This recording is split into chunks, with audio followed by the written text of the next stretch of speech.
कट्टा या यूट्यूब चॅनलवर भविष्यातील सर्व शिक्षकांचं सहर्ष स्वागत.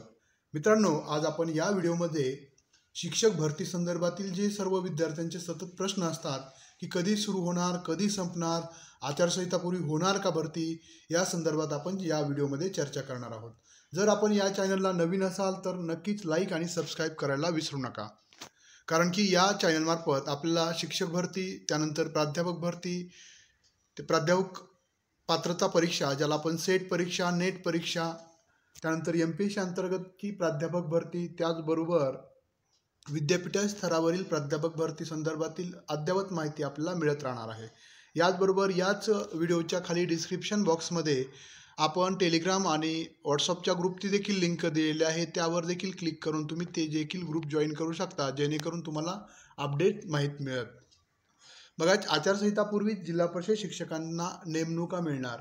येत्या 16 फेब्रुवारीपूर्वी प्रक्रिया संपवण्याचे शालेय शिक्षण विभागाचे नियोजन आहे. 24 तारीख लोकसभा निवडणुकीची आचारसंहिता फेब्रुवारी अखेरीस जाहीर होण्याची शक्यता आहे. त्यामुळे जिल्हा परिषदेकडून वेळेत पवित्र वर जाहिरात अपलोड होणे आवश्यक असून त्यासाठी 5 जानेवारीपर्यंत मुदत असणार आहे. त्यानंतर उमेदवाराकडून प्राधान्यक्रम घेऊन गुणवत्ता यादीनुसार 16 फेब्रुवारीपूर्वी नेमणुका देण्याचे नियोजन शालेय शिक्षण विभागानं केलं आहे. म्हणजे आता 5 जानेवारीपासून आपलं जे पवित्र पोर्टलचं प्राधान्यक्रम जे आहेत ते सुरू होतील. 16 फेब्रुवारीपर्यंत नेमणूक देण्याचे नियोजन शालेय शिक्षण विभागानं केलं आहे. त्याचबरोबर राज्यातील स्थानिक स्वराज्य संस्थांसह खाजगी अनुदानित शाळांमध्ये सद्यस्थिती 55 ते 57 हजार शिक्षकांची पदे रिक्त आहेत. त्यातील जिल्हा परिषद शाळांमध्ये 23,000 तर नगरपालिका व महानगरपालिकाच्या शाळांमध्ये 5,000पर्यंत आणि खाजगी अनुदानित शाळांमध्ये 27,000 पदे रिक्त आहेत. वित्त विभागाच्या निर्णयानुसार एकूण रिक्त पदापैकी 80% पदे भरण्यास मान्यता आहे. राज्यातील सर्व जिल्हा परिषदसह महानगरपालिका, नगर परिषदांच्या शाळांचे मागासवर्गीय कक्षाकडून बिंदू नामावली तपासून घेतली आहे.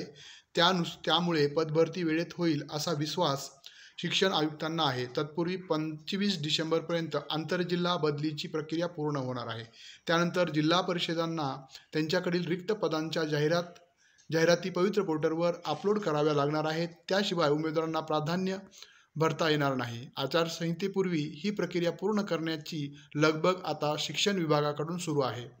आता बघा, पदभरतीनंतर राहणारे 30% पदं जिल्हा परिषदासह स्थानिक स्वराज्य संस्थांमध्ये सध्या 80% शिक्षक भरतीस मान्यता आहे. पण बिंदू नामावलील आक्षेप विचारात घेऊन 10% पदांची भरती करावी असे आदेश शालेय शिक्षण विभागाने दिल्याने सध्या 70% शिक्षकांची भरती होईल.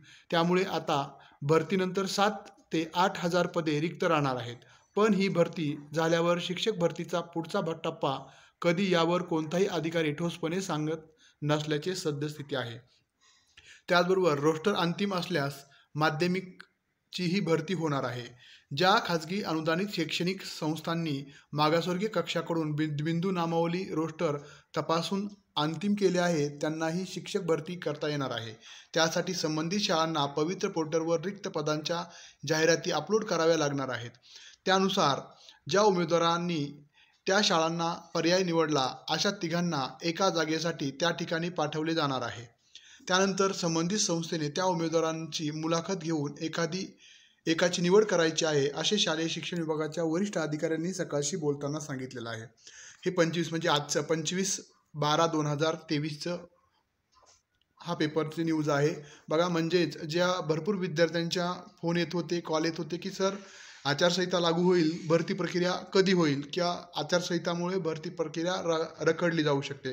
तर शासनाला पण गरज आहे, कारण निवडणुका समोर आहेत. त्यामुळं शासनानं देखील तुमची भरती प्रक्रिया करणं हे अनिवार्य असणार आहे. त्यामुळे खूप चांगला संधी आहे. योग्य वेळी योग्य ती जी माहिती अपलोड करणं, प्राधान्यक्रम निवडणं, ही तुम्हाला प्रक्रिया ज्या पवित्र पोर्टलवर अपडेट राहतील त्या पद्धतीनं ती प्रक्रिया पूर्ण करणं गरजेचं आहे.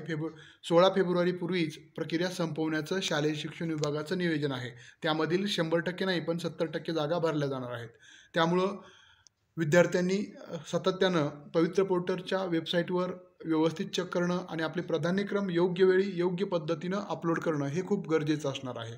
हा व्हिडिओ आवडला असेल तर नक्कीच लाईक आणि सबस्क्राईब करायला विसरू नका. धन्यवाद.